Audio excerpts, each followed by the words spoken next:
예, 또 시작하겠습니다.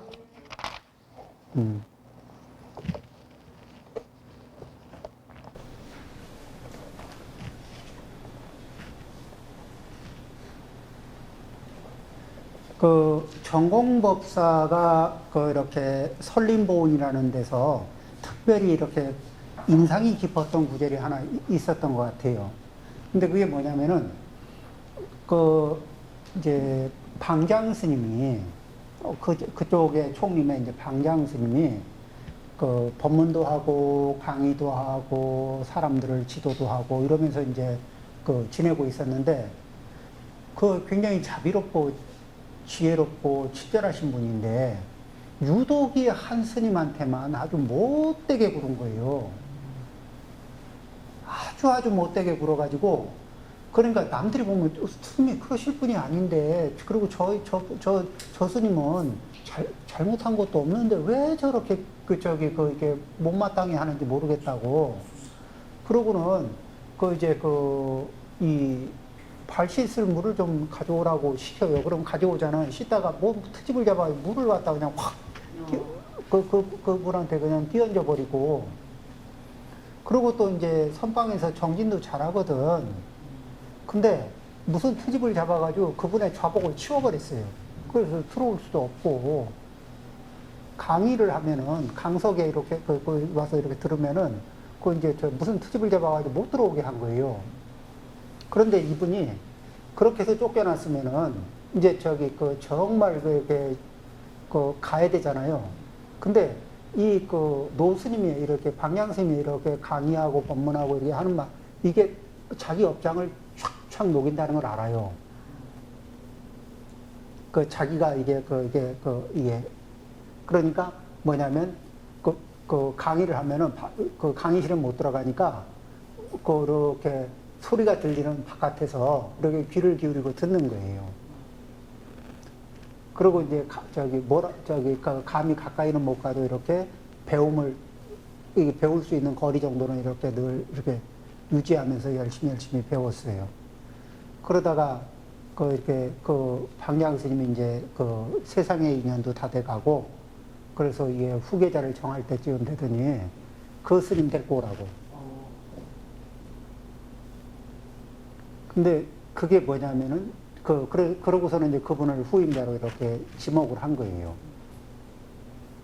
근데 왜 그러냐면은 마지막 단련이 뭐냐면은 인욕의 끝판을 인내력의 끝판을 단련시킨 거죠. 그리고 대중을 거느리려면 인내력이 좋아야 됩니다.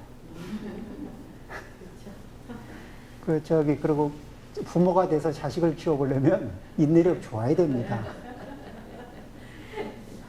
그렇죠? 예. 그런 것처럼, 그래서 이제 이 세상에는 뭐냐면, 어떤 사람들이 이 덕을 갖추려고 그러면 인내력이 있어야 돼요.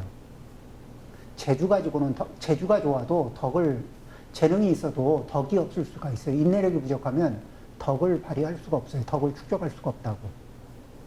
그래서 그런 것들을 이렇게 우리가 생각을 하고,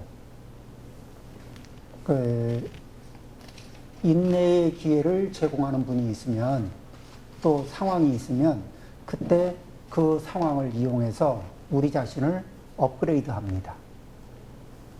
그리고 그런 안목, 그런 생각을 하나 갖게 되면은 세상에 앞으로 내가 지을 업장은 수없이 많은 지을 뻔했지만 짓지 않게 될 업장이 무지무지하게 많아요. 그렇게 될 겁니다. 그렇죠? 그 다음에 지을 수 없을 뻔했던 복덕과 공덕을 무수하게 지을 수 있을 거예요. 자, 176쪽입니다. 이 밖에 고칠 수 있는 다른 허물과 죄들도 있다. 허물을 고쳐야 할 필요성의 배후에 있는 원리를 이해한다면 저절로 실수를 되풀이하지 않을 것이다. 그러니까 이런 원리, 이런 것들을 이해하고 나면 지금 이제 이런 그 앞에 다루고 왔던 여러 가지 원리들이 있죠. 예. 그런 것들을 이해하고 그러면서 또 이치적으로 어떤 마음을 가져요? 그 부끄러워할 줄 아는 마음. 또 이게 그 외부의 비판을 두려워할 줄 아는 마음. 그 다음에 용기. 자기의 허물을 고칠 용기를 일으키는 마음. 이런 것들. 그리고 그 다음에 이제 여러 가지 이치, 살생과 관련된 이치, 분노와 관련된 이치, 그러면 이제 또 뭐 탐심과 관련된 이치, 뭐 여러 가지가 있을 거 아닙니까? 이런 이치들을 그 이해를 하고, 그렇게 이해를 하게 되면은, 그러면은, 그래서 이 밖에 고칠 수 있는 다른 허물과 죄들도 있다. 허물을 고쳐야 할 필요성의 배후에 있는 그 원리를 이해한다면, 저절로 실수를 되풀이하지 않을 수 있을 것이다. 그렇게 되는 거죠. 자, 그 다음에 세 번째. 첫 번째는 이제 사안 하나하나마다 따라가면서 고치는 방법. 두 번째는 이치에 의지해서 이 과오를 고치는 방법. 세 번째가 가슴과 마음으로부터 고치기. 이렇게 이제 세 번째 과목입니다. 가슴으로부터 고치기, 마음으로부터 고치기가 무엇을 의미하는가? 비록 우리에게 몇 천 가지 다른 허물들이 있다고 하여도 그들은 모두 가슴, 마음으로부터 생긴다. 그 뒤에 문장을 좀 더 읽고 쭉 설명을 해보겠습니다.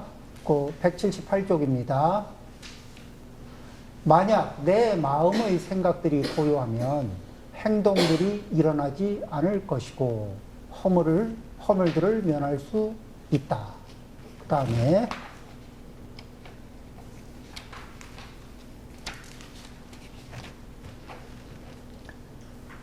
수행자들은 181쪽이죠.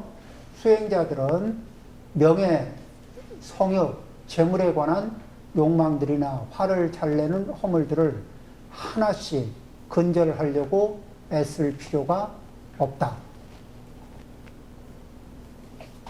그 다음에 또 뒤에를 봅니다. 182쪽. 우리가 필요로 하는 모든 것은 선행을 닦기 위한 진실한 가슴이다. 가슴이 유덕하고 친절하면 마음은 자연히 나쁜 생각을 갖지 않을 것이다. 문장을 조금 이렇게 해서 그 다음에 187쪽이네요. 마귀는 낮에 나타나지 않는다는 것이 요체이고 전화하는데 열쇠가 된다. 모든 실수가 마음에서 비롯하므로 마음으로부터 변해야 한다. 이것은 독이 있는 나무를 없애는 것과 같다. 그것을 끝장내려면 뿌리채 뽑아 다시 자랄 수 없게 해야 한다. 왜 쓸데없이 잎들을 하나씩 따내고 가지를 하나씩 잘라야 하겠는가? 자, 여기까지 쭉 읽었고 이제 시작합니다.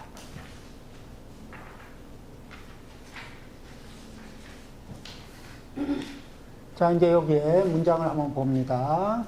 하위 종심이게 무엇이 마음으로부터 고치는 것인가? 허물에는 천갈래 만갈래가 있는데 그 천갈래 만갈래의 허물이 오직 마음이 지은 것이다. 마음이 지은 것이다. 내 마음이 움직이지 않으면 허물이 어찌 어찌 무엇을 쫓아 생겨나겠는가? 이 학자들은 이게 선업을 배우는 이들은 학자들은 그 호색이라는 건 이제 성의 대상을 좋아하는 거, 명예를 좋아하는 거, 돈을 좋아하는 거, 쉽게 화내는 거. 이런 갖가지 여러 가지 허물을 불필충유, 그 하나하나 하나하나 사안을 따라서 저 심구 찾고 그거를 어떻게 찾고 개선할 방법을 찾고 또 극복할 방법을 구하고 할 필요가 없다. 다만 일심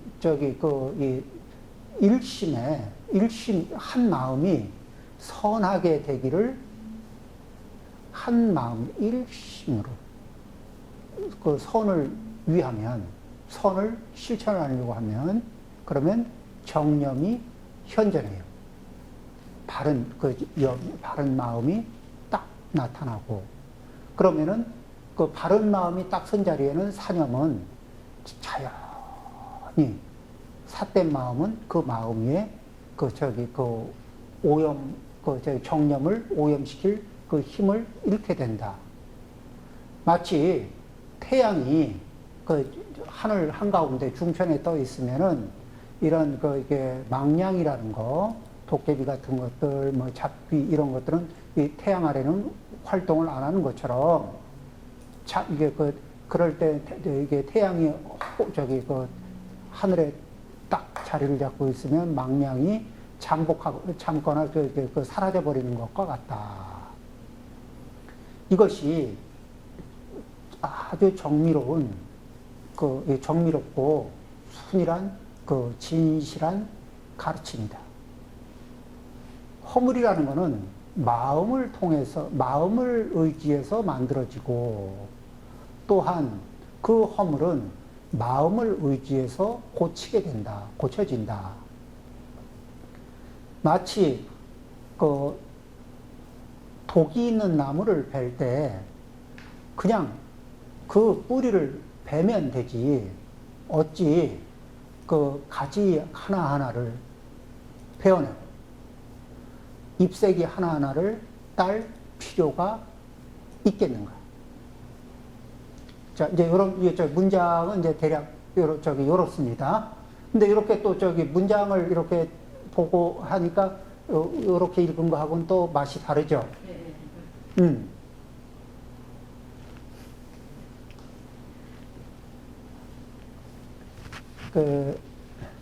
자, 그러면 이제 여기에서부터 시작합니다. 그러면 이제 무엇이 이렇게 마음으로부터 고치는 것인가? 이렇게 얘기하면은, 이게 우리에게 몇 천 가지의 다른 허물이 있다 하더라도 이것은 모두 마음으로부터 생긴 것이다. 그러니까 일체 유심조다. 마음으로부터 지어진 거다. 그러면 마음이 어떤 상태에 있는가에 따라서 마음이 움직이잖아요. 마음은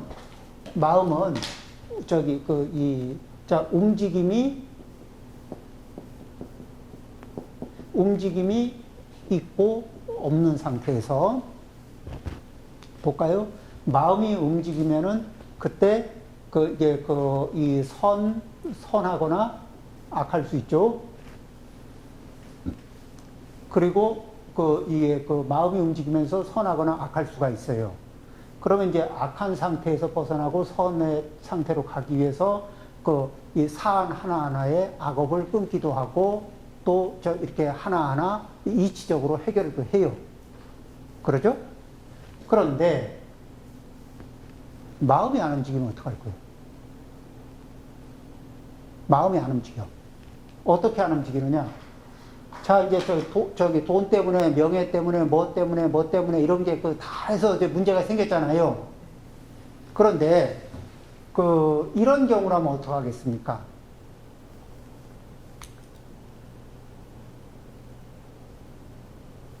여기 보니까,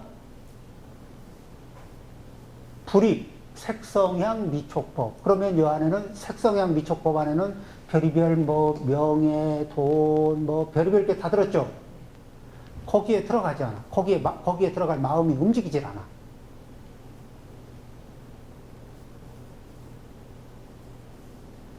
그렇게 되면 허물이 생겨날 가능성이 없죠. 허물이 생겨날 가능성이 1도 없습니다.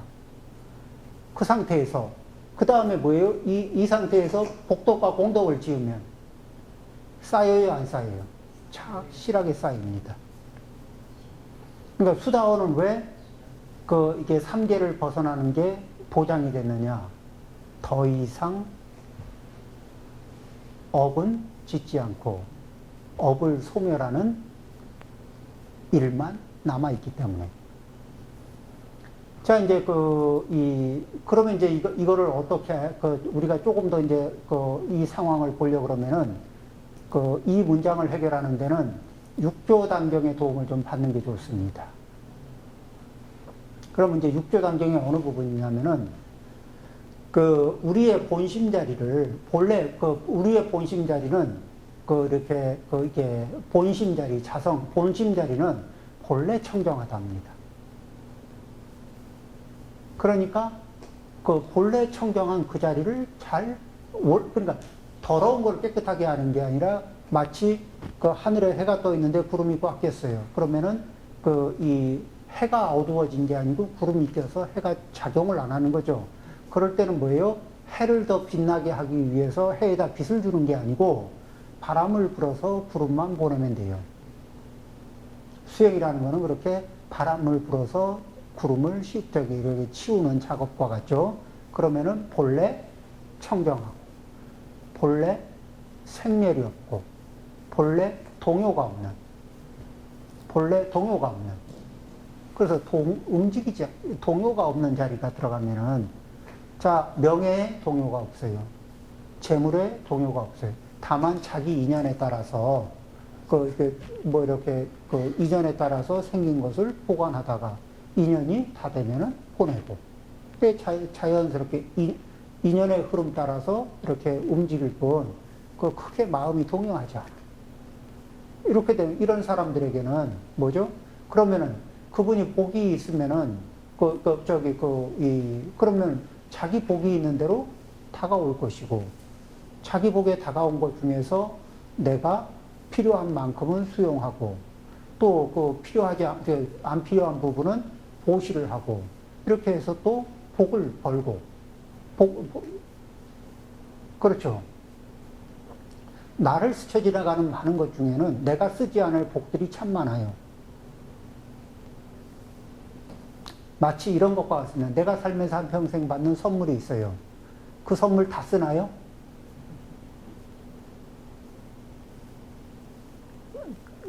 그렇지 않을 수 있죠. 근데 선물이 다 가치가 있는 거라서, 의미가 있고, 쓰임새가 있는 거라서, 잘 회양하면은 꼭 필요한 사람들이 또 있기 마련이거든.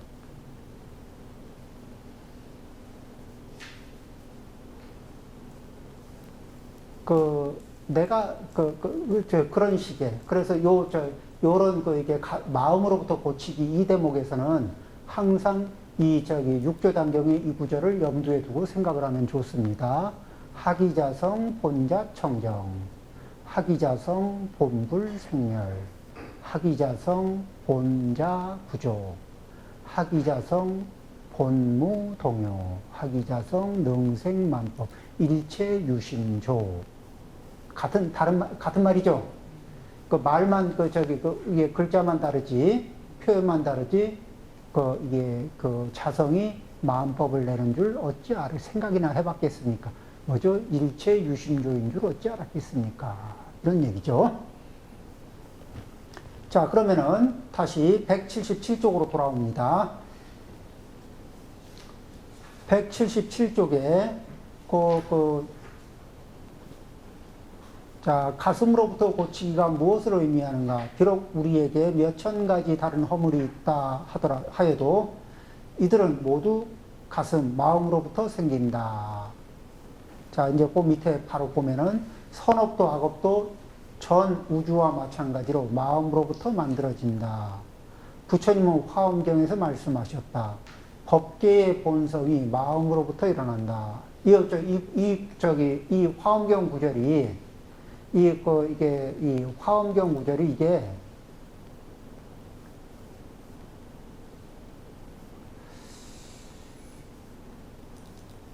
여기쯤에 요거구나. 요 구절이에요. 약인용묘지 삼세일체불 응관법계성 일체유심조. 그렇죠? 혹 사람이 이 3세 일체불, 3세의 과거, 현재, 미래 일체 부처님에 대해서 요지하고자 한다면, 통달해 알고자 한다면, 법계의 성품을 관해야 한다. 일체가, 이 3세 일체불, 또 모든 것이 일체가 마음으로부터 지어진 것이다. 이런 얘기인데, 이게 화엄경에 있는 내용입니다.